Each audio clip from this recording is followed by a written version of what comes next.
구글, 유튜브, 넷플릭스, 인스타그램, 페이스북, 트위터, 네이버 다음 이 사이트들의 공통점이 무엇인지 아십니까? 바로 중국에서는 접속할 수 없는 사이트들이라는 겁니다. 구글 대신 바이두, 인스타그램, 페이스북, 트위터 대신 웨이보, 메신저는 위챗, 동영상 공유 사이트는 빌리빌리.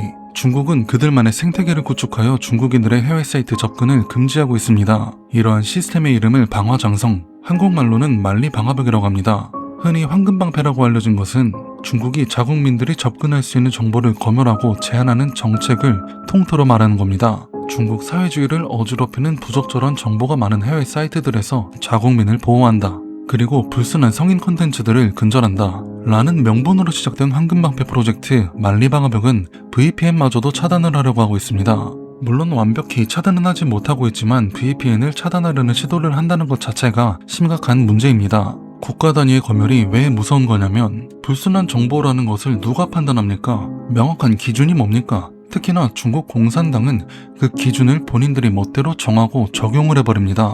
한 국가의 정부가 정보의 옳고 그름, 허위인지 아닌지를 정해버린다는 건 굉장히 위험한 겁니다. 독재와 다를 게 없습니다. 더 나아가서 국민들이 정부가 하는 검열에 관심이 없고 그냥 놔둬버리면 정치인들은 끝도 없이 검열을 하러 들 겁니다. 강한 검열로 본인들의 치부를 가릴 수 있고 국민들에게 보여주고 싶은 정보만 보여줘서 본인들의 있지도 않은 업적을 만들어내거나 부풀립니다. 국민들을 세뇌하고 입맛에 맞게 조종하는 거죠. 강한 검열은 결국 권력자들의 권력 강화와 유지로 이어지게 됩니다. 그 결과가 바로 현 중국 그리고 황금방패이고요. 중국의 SNS 등에서 부적절한 정보, 특히 천안문이나 시진핑을 비난하는 글, 조롱하는 글, 정부 정책을 비난하는 글을 쓰면 농담이 아니라 진짜로 위험할 수 있습니다. 2015년 중국은 웨이보 등의 SNS에 허위 정보나 유언비어를 유포하면 최고 징역 7년의 형사처벌을 하는 형법 수정안이 발효됐었는데요. 이런 법이 참 애매모호한 게 그 명확한 기준도 없는 허위 정보라는 것의 기준을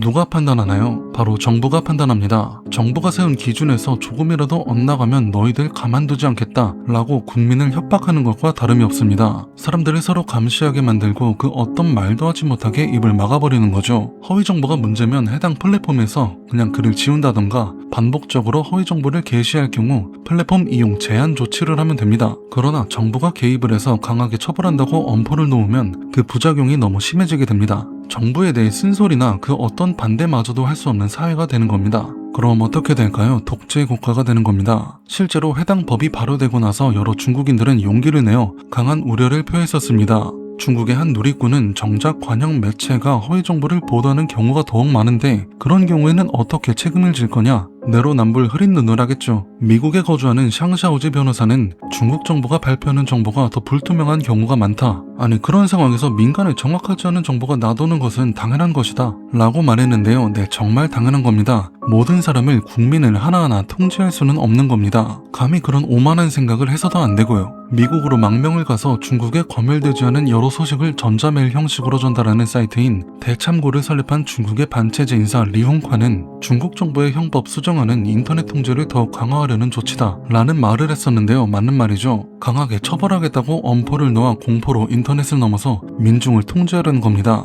정리하자면 일단 명확한 기준이 없는 것이 문제고 취지는 알겠으나 악용될 여지가 너무 많다는 게 문제라는 겁니다. 이분들은 아마 중국에 가지도 않겠지만 만약 간다고 하면 좋지 않은 꼴을 보게 될 겁니다. 중국 공산당의 검열 방식은 단지 온라인에만 국한된 것이 아니거든요. 오프라인에서도 중국을 비판하거나 중국이 특히 예민하게 반응하는 천안문 관련하여 조금이라도 수상한 모습을 보인다면 진짜로 큰일 날 수가 있습니다. 관련하여 과거에 몇 가지 실제 사례들이 있는데요. 지난 2023년 홍콩 법원은 홍콩에서 천안문 희생자들을 기리려던 중국 출신 홍콩 중문대학생 정 위시안에게 징역 6개월을 선고했습니다. 혐의는 번화가인 코즈웨이베이의 육교에 천안문 시위 희생자 추모 조각상인 수치의 기둥이 그려진 현수막을 게시하여 선동을 하려 했다는 혐의였습니다.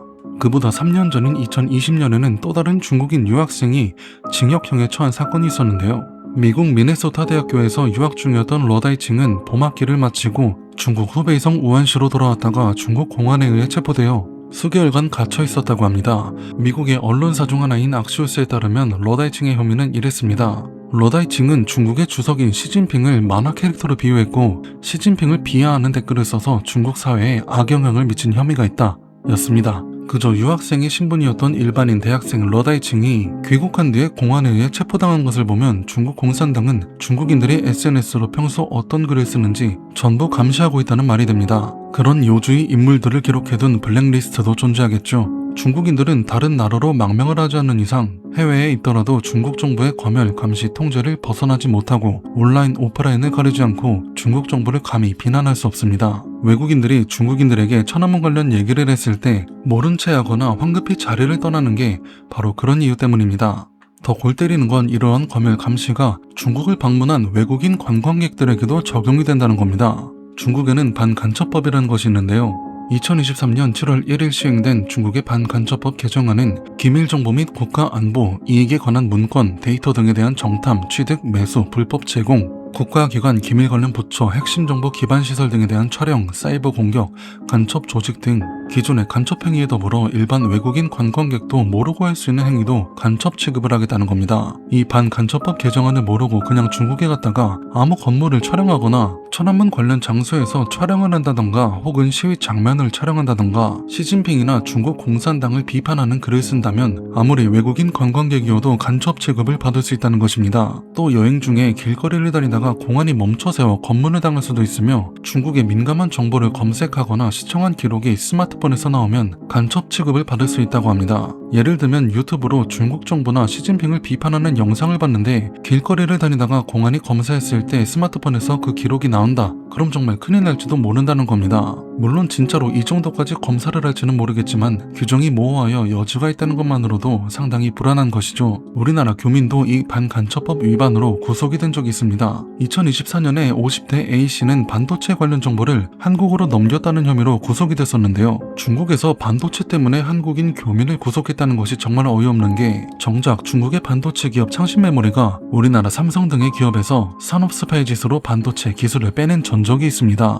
역시 대국이라기엔 속이 좁고 소국이라기엔 땅이 너무 큰 나라답습니다. 이건 좀 다른 얘기인데요. 중국의 댓글 부대 우마우당의 존재도 정말 어이가 없습니다. 해외 사이트들은 사회주의 시스템에 방해가 되니 전부 차단해놓고 정작 본인들은 댓글 부대를 만들어서 다른 나라의 인터넷 커뮤니티에서 중국을 포장하고 과하게 우호적인 댓글을 달고 대놓고 허위 정보들을 뿌리고 다닙니다. 중국의 댓글 부대 우마우당에 대해선 언젠가 다른 영상에서 더 자세하게 다뤄보도록 하겠습니다. 앞서 말했듯이 황금방패의 명분은 유해한 컨텐츠들로부터 자국 국민들을 보호한다는 것이지만 실상은 아니죠. 인터넷의 발전으로 중국인들이 사회주의, 중국 공산당의 시스템에 빨간 약을 먹는 것을 방지하고 현 체제를 유지하기 위해 정보를 차단하고 선별하고 통제하는 것이 바로 황금방패입니다. 허위 정보를 차단한다는 명목으로 국민들을 처벌할 것이라고 국가 차원에서 엄포를 놓는 것은 정말 무서운 짓이라는 걸 반드시 알아야 합니다. 이번 영상에선 중국의 정보 검열과 감시, 차단 프로젝트인 황금방패, 만리 방화벽에 대해 간단하게 정리해봤습니다. 시청해주셔서 감사합니다.